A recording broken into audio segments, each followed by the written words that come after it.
Hi guys, I got two really exciting cameras with me here today. The Sony Alpha 1 50 megapixels up to 30 frames per second. The Canon EOS R5 45 megapixels up to 20 frames per second. Probably two of the best mirrorless cameras, or the best mirrorless cameras money can buy at the moment. I personally own two R5 cameras and have spent an extensive amount of time in the field with the Sony A1 over the last few weeks. So what do you think? Will the A1 tempt me to jump ship and abandon my R5 cameras? Let me know in the comments. Because on paper, the A1 definitely seems like the much better camera. But there seems to be one potential fatal flaw. So let's jump right in and see how it went with both cameras in the field. When we look at these two cameras side by side, you can see that they're fairly similar in size and weight. But that's kind of where the similarities also stop. The Sony design features a lot of buttons and a lot of raised dials, whereas the Canon relies on a very clean look that relies a lot more on the menu and the digital mode dial, and the Sony also doesn't have a top screen. So when it comes to using the camera in the field, personally, I prefer the style of the Canon on the R5 because a lot of the changes that I have to make by turning a dial on the A1, I can easily make with the press of just one button in the field, which has really helped my workflow. But all the cameras I've used with a top dial, the Sony definitely has the best dial because someone actually thought about what modes are most photographers using. And that's probably manual mode, and then a lot of them want to switch to video quickly. So Sony was smart enough to put the manual mode and the video mode right next to one another on the dial. This is something that most manufacturers don't do. So this is very well done and very well thought out by Sony and makes the switching between the photo and video much better. Not as smooth as on the R5, but definitely the best workflow for any top dial camera that I've ever used. What's a lot to like about the A1 is that you can basically customize whatever you want. There's a lot of buttons that are customizable. You can even customize the wheel on the back. So you have a lot of options to really make that camera your own and get the absolute most out of that camera. The one thing on the rear of the camera we have to talk about is the screen. The Sony just has kind of like a flip out screen that comes out at the back that you can bend up and down. And the R5 has a fully articulating screen that goes forward and around, and it really helps me when I'm filming myself in the field to line up the shots without any problems. So me personally doing a lot of videos, I definitely prefer and actually kind of need a screen that I can tilt forward so I can see myself. And also it protects the screen much better because now I can just turn the screen in and I will never get any scratches on my screen. So when it comes to the screen, in my book, the R5 is the clear winner. And then lastly, the other thing we need to talk about is price. The Sony A1 is significantly more expensive than the R5. And in fact, I pretty much paid the same for two R5s that it would cost me to get one A1 here in Australia. So that's certainly a big consideration when it comes to which camera is the right one, especially if you need 2 or 3 bodies. So let's talk about the EVFs in both cameras. The Sony Alpha 1 has a 9 million pixel EVF, so that's a really high, nice resolution. And the R5 has a 5 million pixel resolution. So while looking through the viewfinder, it's very hard to kind of see a difference for me.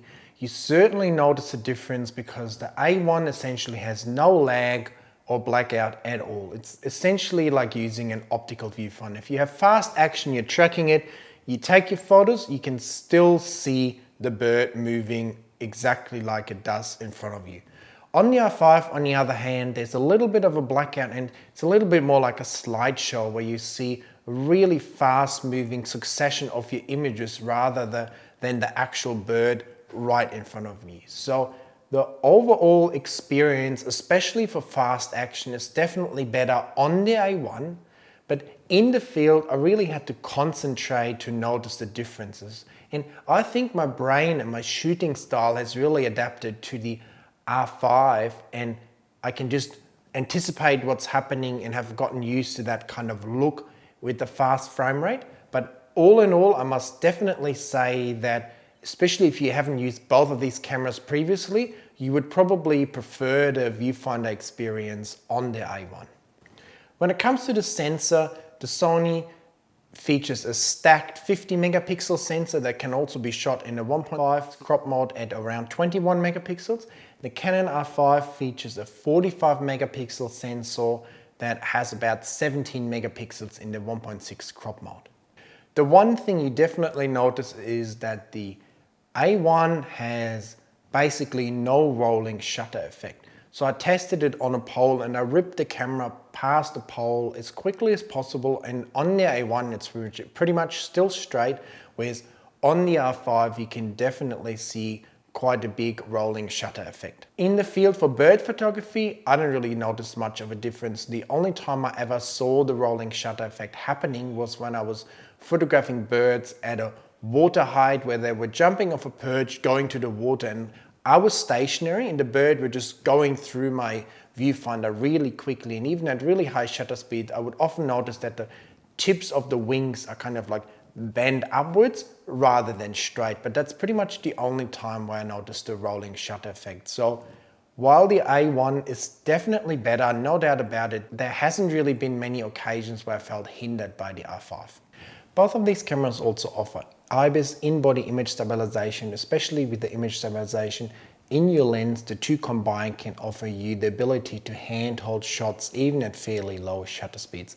The one difference that I found, I will talk about it more in my next video when I also look at lenses, is that the Canon system seems to be able to deliver more stable video footage. So that was a big advantage for me, but more on that in my next video.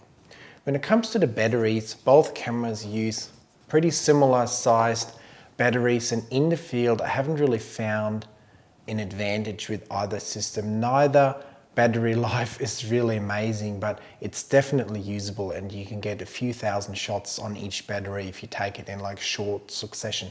If you let the camera run a lot and stand by you, filming with it a lot, it drains the batteries a lot faster. So let's talk about memory card. The A1, and see, stuck on this thing, has two different types of cards. You can either use SD cards or Type A CF Express cards, which I think is a genius solution because it allows you to either use fast cards or the slower SD cards, but you can use two types of the same cards. Whereas on the R5, you can only use one CF Express card and then one SD card. Because of the design of the slots, it's actually not possible to use the same cards twice in the Canon R5. So I think that's definitely an advantage for the Sony system because I can put two really fast cards into the A1 and I can't do that on the R5. So let's talk about the speed and the buffer of both of these cameras. The A1 can shoot up to 30 frames per second and the R5 can shoot up to 20 frames per second in the electronic shutter mode. I've really grown fond of the electronic shutter mode, and so I've been basically exclusively using it on both cameras. The Canon is always completely silent, whereas on the Sony you have the option to actually have a fake shutter sound also with the electronic shutter, which is quite nice, but I actually prefer a completely quiet camera now, so I'm happy with that on the Canon. But I think a lot of people will definitely value the fact that you can actually have some sort of shutter sound in the electronic shutter mode on the Sony A1. Both of these cameras don't allow you to shoot in the highest RAW quality at these really high frames per second. The Sony can shoot in uncompressed RAW at 20 frames per second, and the Canon, if it shoots in at 20 frames per second, it actually lowers the bitrate to 12-bit. If you want to shoot the Sony at 30 frames per second, you actually have to use compressed RAW that goes along with a slight loss in image quality. So if you want to get the most speed on both of these cameras, you actually have to be willing to keep up with a little bit of an image quality loss, which In my experience, isn't huge, so the files are definitely usable, but it would be nice to actually have a camera that just delivers you maximum speed with also maximum image quality. But all in all, when it comes to the speed, the A1 definitely wins. If you're doing birds in flight, for instance, you get a lot more wing poses and you have a lot more images to choose from. So I really enjoyed using the 30 frames per second. Another thing that I noticed in the field is that the buffer on the A1 is definitely much better than on the R5. On the R5, if I'm using the electronic shutter, it's fairly easy to hit the buffer. I'll probably get around 60 to 70 shots if I'm using like ISO 1600 in the real kind of in the field scene. With the Sony in the same setting, I'm getting easily over 100 shots before I buffer out. So I definitely noticed shooting side by side that the Sony gave me more chance of getting more shots in a series of images. I can put the Canon camera to compressed RAW and then I get a lot more files as well, but in all different modes, the Sony seemed to definitely have the bigger buffer, and even when I was using an SD card, it was hard to buffer out the camera, whereas on the Canon, I can definitely within a few seconds hit the buffer fairly easily. So let's talk about the one thing you're probably dying to hear about, and that's the autofocus systems of both of these cameras. The A1 and the R5 both feature the amazing animal or bird eye autofocus, where the camera automatically identifies and then tracks the bird's eye or the bird's head. And that has been a real game changer to me. Personally, I would not want to use a camera that doesn't have bird eye tracking. When it comes to the autofocus and the tracking ability, the R5 and the Canon autofocusing system seem to be better at picking up bird shapes and sticking to the bird and identifying what the bird's head is and what the bird's eye is. And especially this shows at greater distances. At close range, both systems behave very similarly. If you're using the zone focusing methods on the Sony and the bird's a bit further away or relatively small in your frame, the camera actually really struggles to find what's a bird, what's a branch, what's just grass. This is where the Canon is a lot more reliable and really shines. And there was a few other occasions, for instance, when we were photographing Cape Barren geese at close range where the Sony really got stuck on the bird's nostril a lot. And there were a few other occasions, especially when using the zone, for instance, even a bird in a dead tree where the A1 often would only find the branch and not the bird. In saying that, once I switched to spot tracking instead of zone tracking on the A1, a lot of those problems actually disappeared. So if you switch to the spot tracking, you have an autofocus field that you can pre-select, and then the tracking starts from that autofocus field. So if I have a more distant bird, I can put the autofocus field directly onto the bird, then press the AF on button, and it starts the bird eye autofocus for me. And in those cases, it usually finds the bird right away and also reliably sticks onto the bird even at a greater distance. So the way I use the camera now, I definitely prefer the spot tracking over the zone tracking, because the zone tracking just seems to be more unreliable and seems to get easier confused. But once both of these cameras have actually acquired focus, they behave very, very similarly, and maybe the Sony even has a slight edge when it comes to tracking fast action, because sometimes the Canon seems to jump on and off a little bit, but side by side, the performance and looking at the images, it's actually very, very similar. I've set up my R5 and the A1 in a very similar way, and I've used double back button focusing on both of the cameras. So I have the animal eye autofocus on one button and then the normal traditional spot autofocus on the other button. Because bird's eye tracking is amazing, but it doesn't always work. So at times, I just find it better to use the traditional spot autofocusing method because it's just more reliable and I know the camera will actually focus on what I want to focus on. The one thing I found a little bit annoying on the Sony is that there's a distinction between animal eye autofocus and bird eye autofocus. On the Canon, there's just human or animal. So I never have to really change my setting on the Canon there. I can just select animals and I'm good to go. On the Sony, if there's a kangaroo, then there's an emu, and then there's a cockatoo, and then there's some other animal, I constantly have to change my tracking method, because if you're using the wrong tracking method, the camera basically can't find anything.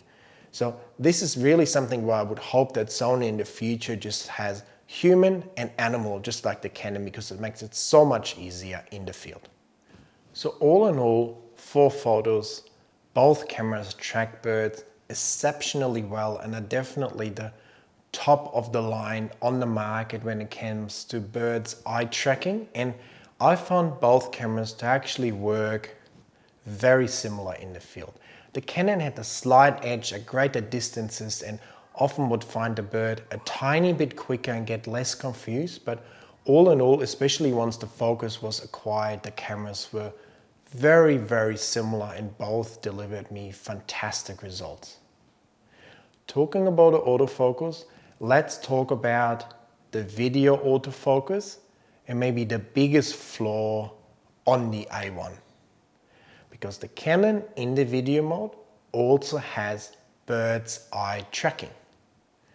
The A1 only has human eye tracking in video mode, and when it comes to animals, there's just the not so great traditional autofocus available where you can either have a zone or a spot that you somehow have to keep on the bird, and it's very, very difficult to work with. With my 100-500 R5, I can handhold video, and the eye tracking allows me to also recompose my composition in camera when shooting video, and I can just be really stable because nothing has to move when I'm holding the camera. I don't have to change focusing points around, refocus, manually focus, whatever.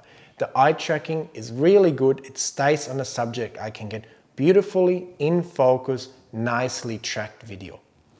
On the A1, this was very difficult. I had to move autofocusing points around, and often because you're shooting in continuous focus, it would jump onto the background, the foreground, miss the bird, whatever. Also, when I was trying to film fast moving action of the geese fighting, the R5, the animal tracking in video mode, was actually able to stay on the goose and give me nice footage. On the A1, I was basically lost when it came to trying to film action because the birds were just too fast and the camera would usually jump off and onto the background. So this is something that I found quite disappointing and quite strange. Like if you have the eye tracking in photo mode, it's probably not that difficult to also have it in the video mode, is it? Let me know in the comments. Because for humans it works very well. If I film myself with the A1, it tracks my eye perfectly, just like the R5 does now that I'm filming on. Both of these cameras deliver stunning 8K, 4K 60, 4K 120, 4K 30 footage, so I don't really want to talk too much about the different modes there because they both deliver really nice footage. What's important for me is the ability to really quickly switch between photo and video in the field. Because of what make these videos for you, for instance, just like this video, I want to show you a video of the bird and then I want to show you the photos of the bird that I'm taking. And I've never come across a camera where I can do this easier and better than on the R5. Because I don't have to turn anything. There's just one button I have to press to jump between photo and video and then back to photo. I've talked for so long now, but I've not shown you any sample images, have I? So why don't we jump right in?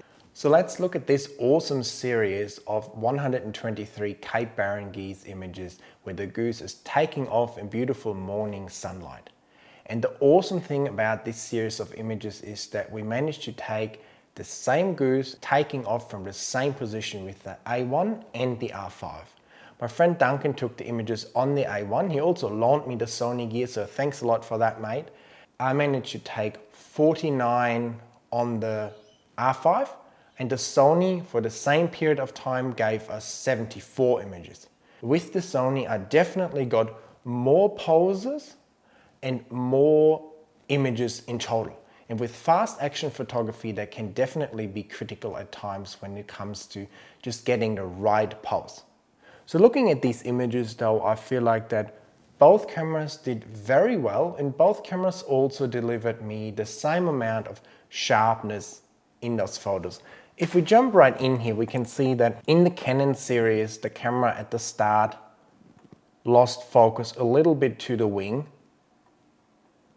but then pretty quickly regained focus and then tracked the bird very, very well throughout the rest of the series. So there was a bit of on and off action going on, but all in all, the camera did very well. And if we look at the Sony series, we can see similar behavior where the A1 struggled initially to pick up the bird, but then once it actually gained focus, it also did pretty well in tracking the bird. And I'd say that overall, both cameras really delivered us with a really nice amount of sharp and usable images.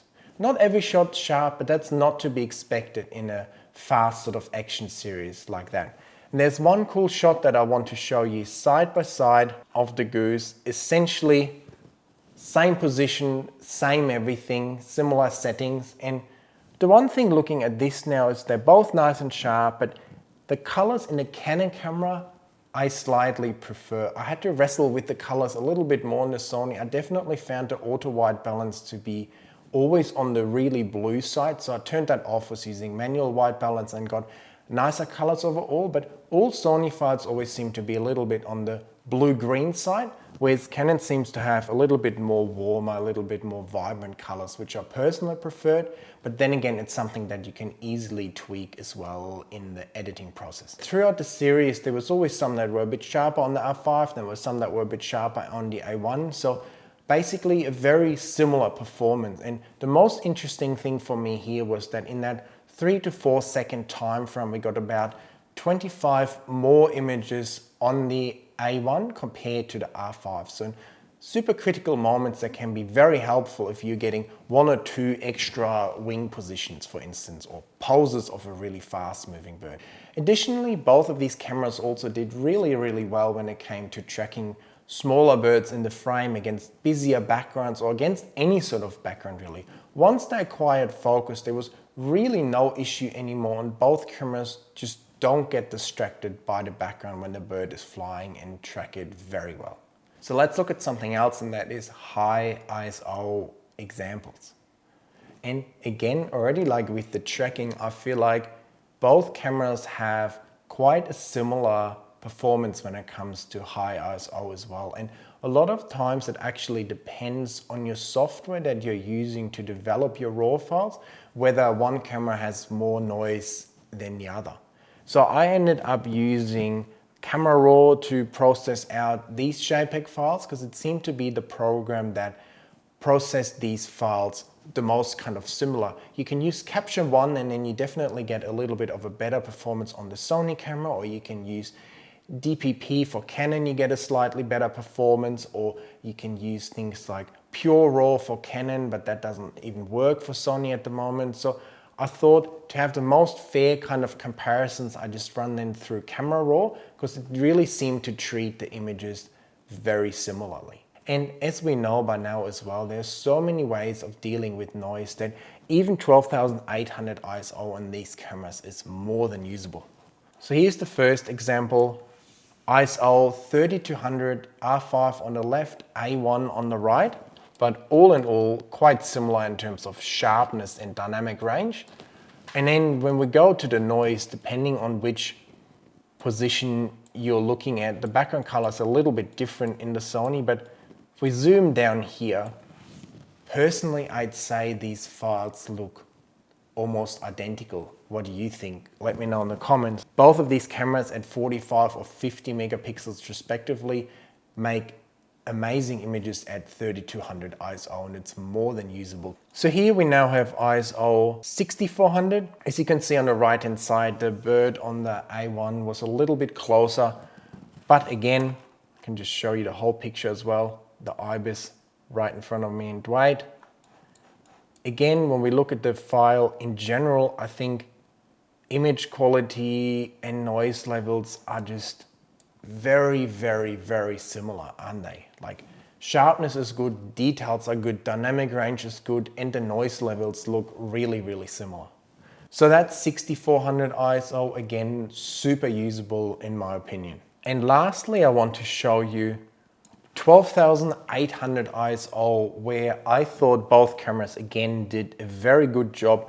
Sharpness suffers a little bit at that high ISO level and details suffer a little bit, but all in all, I think two very usable images. And the weather was really, really terrible that day. It was really dark, raining, so we really had to use high ISOs to get a decent shutter speed.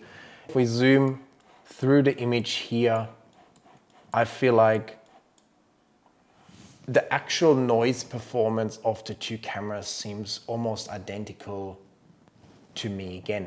What do you think? The Sony, generally speaking, seemed to always expose a little bit darker than the Canon when we were using the exact settings. So for some reason, I think it will also depend on the lens, but with the lenses that I had for the Sony camera, it always was maybe a third of a stop darker than the R5 with their respective lenses when it came to just exposure and using the same setting. Not really a problem, but I just thought that was noteworthy.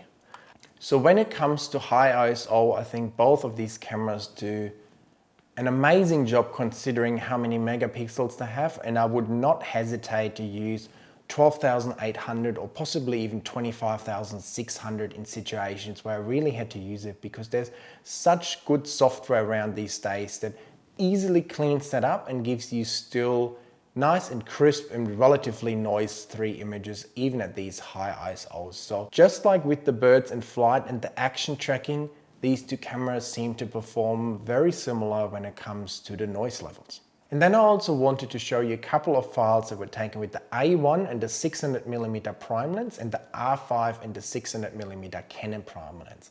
I couldn't get a Sony prime lens for this test, so I actually asked my friend Doug if he could just send me a couple of his shots, and he was so kind to provide me with this awesome image of a Poloxias. And on the left hand side we see a mulga parrot that I took on a recent trip. And as you can see here as well, both of these cameras deliver fantastic sharpness when it comes to them being used with the prime lenses. That's where you really see this amazing fine detail coming out in the plumage and just get that last little bit of sharpness that some of the zoom lenses sometimes lack. And then lastly, I just want to show you an example of two Pacific black ducks. As you might already guess by now, the performance again is very similar. I think we're at such a high level now when it comes to the sensors and the lenses that it becomes harder and harder to really find like dramatic differences between the cameras. And sometimes it's just certain functions that one camera has that the other one doesn't have that really makes a big distinction here. But side by side again here, I think both of the cameras delivered beautiful sharpness, beautiful details. And the duck on the right hand side with the Sony camera has all these highlights. This is something that you can really easily clean up in Photoshop. And as you can see here, that took me just a couple minutes. If you want to know how to do things just like that, remove unwanted things from your photos, check out my masterclass. I'll show you exactly how you can do it really fast and really efficiently. So what do you think of the images? Did you see many differences? Did you feel like the Sony has a much better dynamic range than the Canon? I don't really do any extreme examples. I just use the cameras how I would use them in the field. But all in all, I thought maybe the Sony has a slight edge sometimes when there's bright highlights on a bird that blow out a little bit easier on the Canon compared to the Sony, and they can be recovered really nicely on the Sony. So that's quite an interesting situation we're in now, isn't it? We have two cameras that are very similar and very different at the same time. We have the A1, that's the most well-rounded, best overall mirrorless camera, 30 frames per second, 50 megapixels, no blackout, a fantastic camera, no rolling shutter as well.